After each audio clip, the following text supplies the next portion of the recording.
Now then, here we are, back in Staithes. So what I'm going to do in the next 10 minutes or so is add some colour to this ink drawing.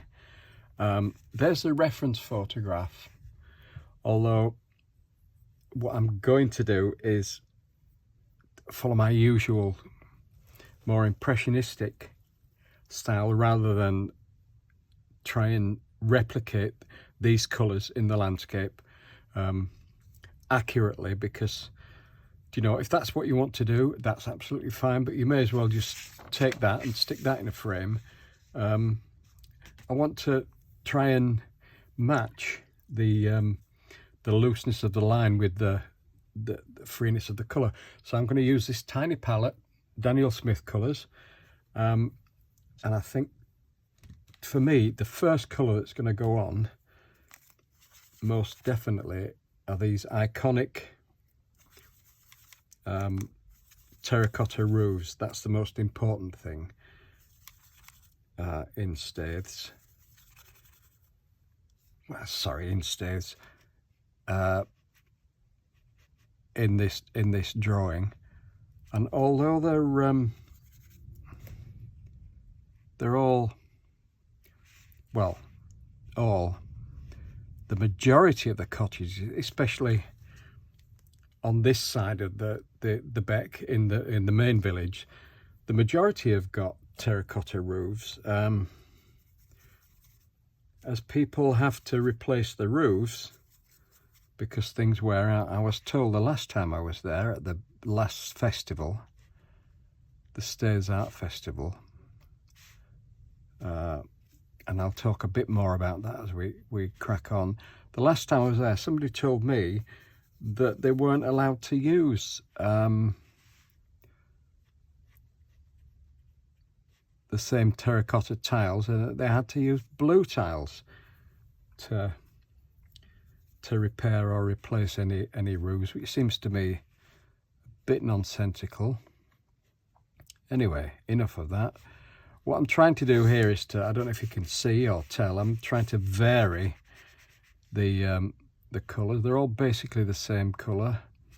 It's a mix of cadmium red and some Hansa yellow, and as well as the actual colour pigment variation, you can also get a difference in the appearance by how much you dilute your wash.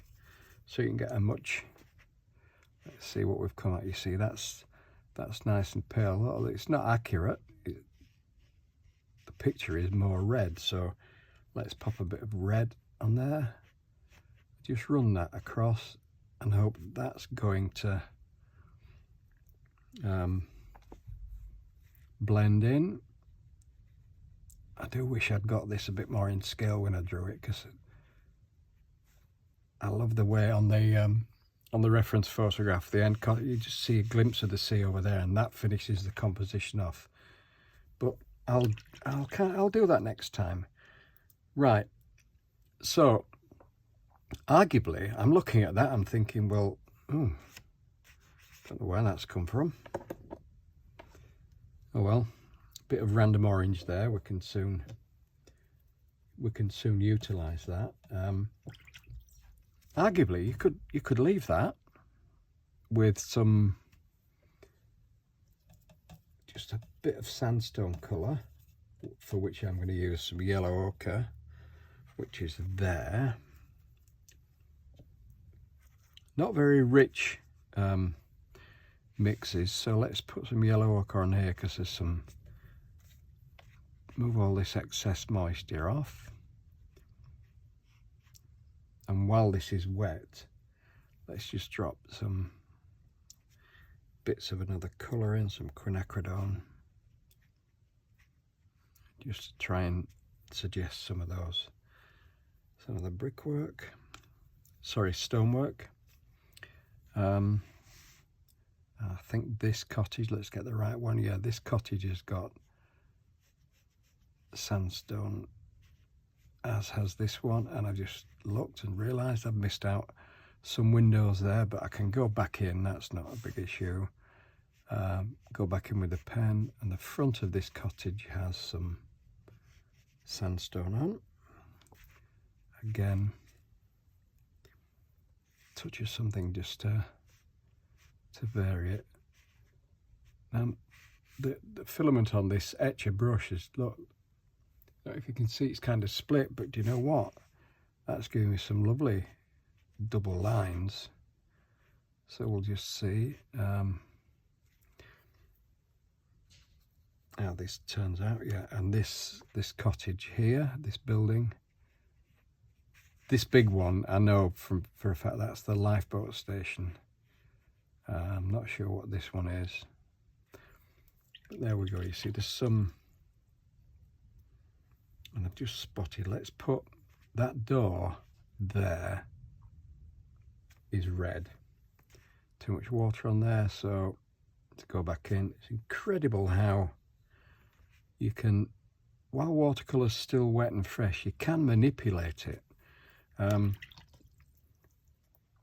Let's switch to another one. These etcher brushes, although I'm not being paid to push these, I got a set when I did all my demonstrations for etcher. I got a full set, not these squirrel mops, these are my own, but these ones, and they are consistently fantastic brushes, so I can heartily recommend checking out the etcher brushes. How long have we been going? Yeah, 6 minutes. The painting bit can take a bit longer than the drawing bit, so let's get some greenery on that. That's green gold, and there's a bit more of it along there. We'll pick up some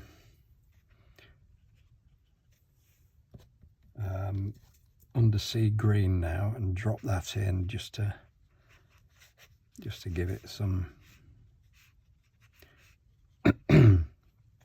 a bit more depth.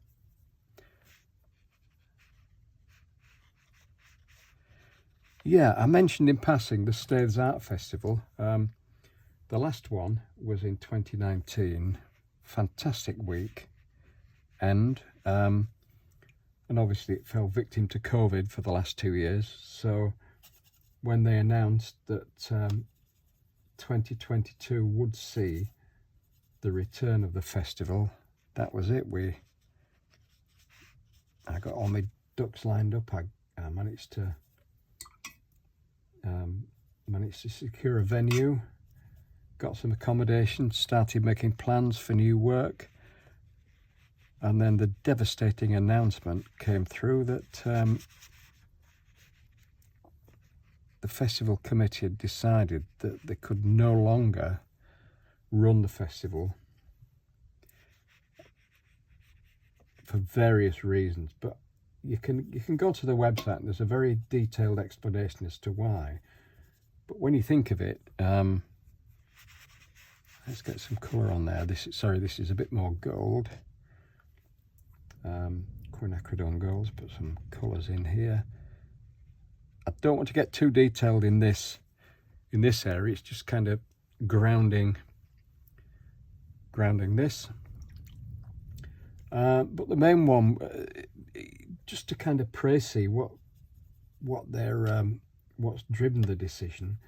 When the festival started back in, let's put some colour at the back of Cowbar Nab.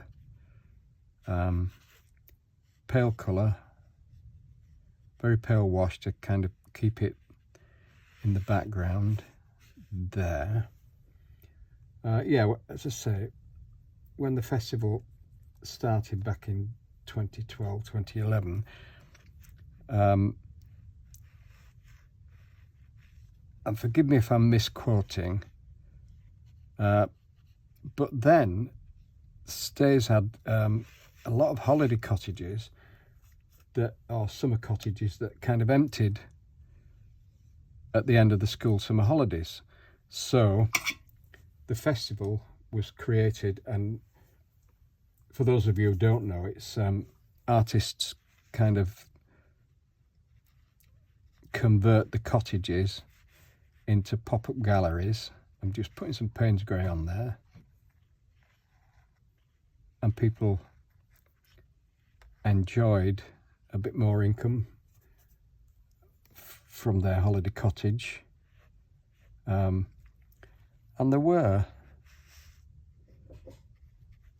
plenty around, but as the world's altered since the pandemic, and this staycation phenomenon's grown, it would appear that empty cottages in September, which is when the festival runs, are kind of like hen's teeth. So there are far more artists clamouring for venues than there are venues available. And then I guess the festival's been a victim of its own success, because the skill, again, I do urge you to go onto the Staithes Festival website and read. There's a long explanation announcing the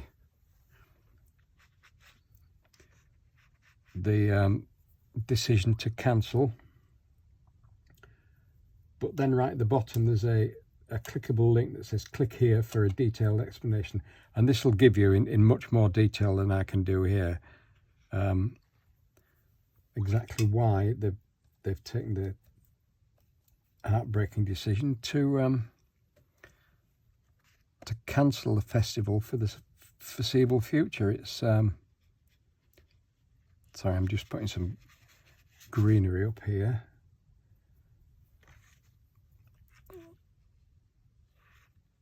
This is undersea green, this dark one, and it's almost neat pigment, so let's get some shape behind it. Yeah, read it, but suffice to say that I and lots of other artists who'd got, as I say, managed to secure a venue, are all absolutely gutted, and heartbroken is too strong a word, because there's stuff going on in the world that's far more deserved of such an emotional descriptor. But yeah, it is disappointing. So there you go. But I think I will still see. I'd already roughed out plans to do a new sketchbook filled purely with images of Staithes, because I thought it would go down well, kind of a return to the East Coast there. And as I've been talking, I've just been adding some colour, and to be fair, I actually think this will probably do. So let me just add some colour in here, which is going to be the beck, so that this white blob at the bottom has got some context. And then I'll add a very similar colour, but with a bit more cobalt. That was cerulean blue, but very, very dilute. And I want to get the suggestion of a sky at the top here. Right, carbon. This is a mix of cobalt and cerulean blue. Looking at them now, I think they're very similar. But there you go. And then we'll just put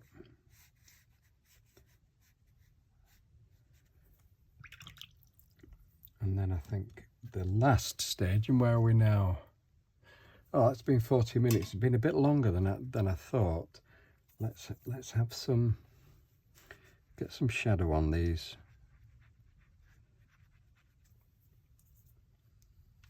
These randomly laying around rocks. So yeah, sorry, I banged on a bit about the Staithes Festival and not done much of a description. Let's put some colour in these. Let's get some colour on these windows. And then it look a bit more fully realised, I think. That doorway needs some. Sorry, this colour I'm being a bit remiss here because not been telling you what I'm using. The colour I've got on my brush at the moment is Payne's Grey, with no addition to it. I think that's got some there, and I actually think that will do. So yeah, there you go.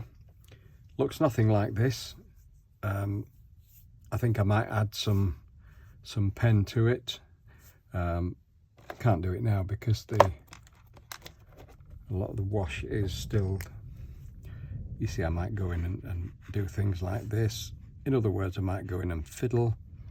There's a washing line. Yeah, this wash is still a bit wet. I think there are some steps there that I've missed out, but you can do it with pen. Look, you can add some stuff in. And then probably the last thing, let me just strengthen all of these roof lines and across there. Oh, just spotted one last bit that needs a bit of colour on, and that's there, and we need to try and get the greens actually. The green's gone in there, so anyway, that doesn't really matter. Don't want you to. Nobody's examining all this. It's the look, it's the impression, it's the mood that it creates. So there you go. There's colour added to my drawing of the north side of Staithes Beck. And there we go.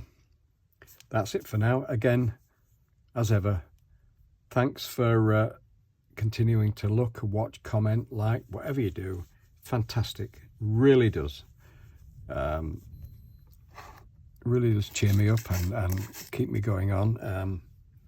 I will do a video next about supplies, you know, things like that palette, this palette. I'll describe what the colours are, so you've got a definitive answer, and what this pen is and why I've got a penknife lying around. Why not? So there you go. Staithes Beck, the cottages, colour stage added. Thanks again, and see you next time. Bye everybody. Bye.